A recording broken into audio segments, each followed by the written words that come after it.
Welcome to today's D5 render tutorial. In this lesson, you will learn about the layer command. As a designer, you should be familiar with the management of layers in applications such as Photoshop, AutoCAD, and many others. This feature works differently than in those tools, but is intended to help you keep your resources in a more logical and organized fashion. Today, I'll show you how to use layer in D5 render. Start D5, and layer is here on the left, between the scene list and object list. Every D5 file comes with a default layer where all your models are saved before you add and select another layer. Click on the plus sign to create a new layer. The selected layer will have a small tick mark to the left of its name, meaning that you have activated that layer, and new objects will be placed on it. When adding a new object, make sure you've selected the correct layer.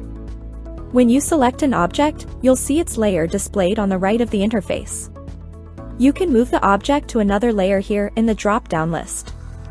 A layer can also be locked or hidden. When a layer is in either of those states, objects and groups on that layer will be locked or hidden, and so will all objects added to that layer. If you right-click on a layer, you can then click Select All Objects to select everything in it, Rename to change its name, or Delete to delete the current layer with all the objects in it.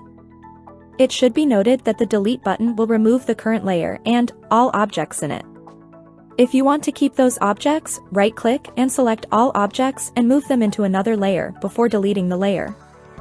To help you quickly locate an object within a layer, we have added an option in the resource list to filter out the current layer. I'll show you how to use layers to keep your scene organized. Most of the models are from 3ds Max, so I categorized the models in this scene into two types: Max models and imported models, including models imported from the D5 asset library. Lights also fall into two categories: supplementary lighting for the sky and interior lights. The best way to use layers is by placing things where they should be at the very beginning, instead of moving them to the correct layer later. With layers, you can better manage the resources in your scene. Really complex projects can now be organized with ease. Thanks for watching, and I'll see you in the next lesson.